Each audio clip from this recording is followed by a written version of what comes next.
యయా ధర్మమధర్మం చ కార్యం చ కార్యమేవ చ అయుధావత్ ప్రజానాతి బుద్ధి సా పార్థ రాజసి.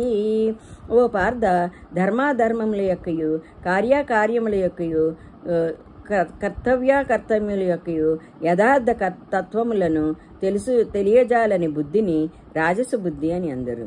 అధర్మం ధర్మమితి యా మన్యతే తమసావృత సర్వార్థాన్ విపరీతం చ బుద్ధి సా పార్థ తామసి. ఓ అర్జున, తమో గుణావృతమైనందున అధర్మమును ధర్మముగను అట్లే ఇతర పదార్థములను విపరీతముగను భావించే బుద్ధిని తామస బుద్ధి అని అందరు.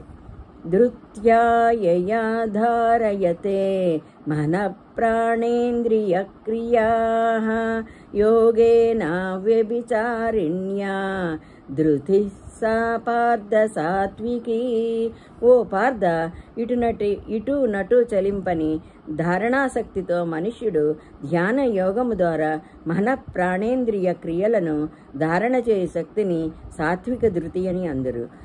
యయాతు ధర్మ కామార్థాన్ ధృత్యా ధార్యతేర్జున ప్రసంగేన ఫలాకాంక్షి ధృతి సా పార్థ రాజసి. కానీ ఓ పార్థ, అర్జున, కర్మ ఫలేచ్చగల మనుజుడు మిక్కిలి ఆసక్తితో ధర్మార్థ కామ విషయములను ధారణ చేయ శక్తిని రాజస ధృతి అని అందరు.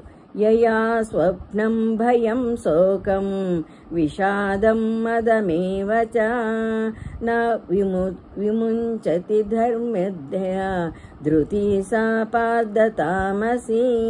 పార్థ, నిద్ర, భయము, చింతాశోకములు, ఉన్మత్తలతలను విడువక దుర్మతి అయిన మనుష్యుడు వాటినే సంతతము ధారణ చేయుచుండును. అట్టి ధృతిని తామస ధృతి అని అందరు.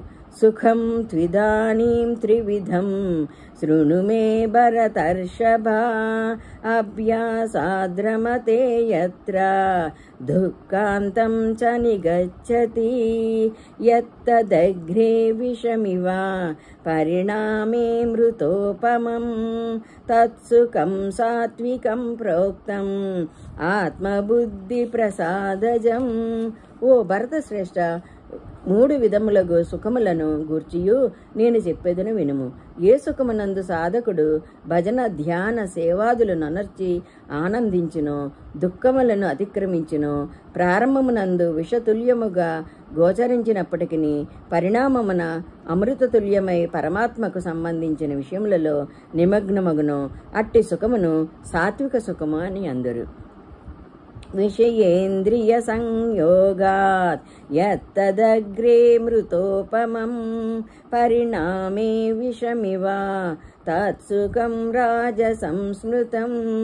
విషయేంద్రియ సంయోగము వలన కలుగు సుఖము మొదట భోగానుభవ సమయమునందు అమృతతుల్యముగా అనిపించినను పరిణామమున అది విషతుల్యమగును. అట్టి సుఖమును రాజస సుఖమందరు. అదగ్రే చానుబంధే చ సుఖం మోహనమాత్మనః నిద్రాలస్య ప్రమాదోత్తం తత్తామసముదాహృతం. నిద్ర, సోమరితనము, ప్రమాదముల వలన ఉత్పన్నమగు సుఖమును తామస సుఖము అని అందరు. ఇట్టి సుఖము భోగి సమయమునందును పరిణామమునందును ఆత్మను మోహింపచేయుచుండును. తదస్తి పృథ్వీవాం వా దివి దేవేషు వా పునః సత్వం ప్రకృతిజైర్ముక్తం యథేభిః స్యాత్ త్రిభుర్గుణైః. పృథ్వీ యందు గాని, ఆకాశమునందును గాని, దేవతల యందు గాని, మరే ఇతర లోకముల యందు గాని ప్రకృతి నుండి ఉత్పన్నములైన ఈ 3 గుణములు లేకుండా ఏ ప్రాణియు ఉండడు.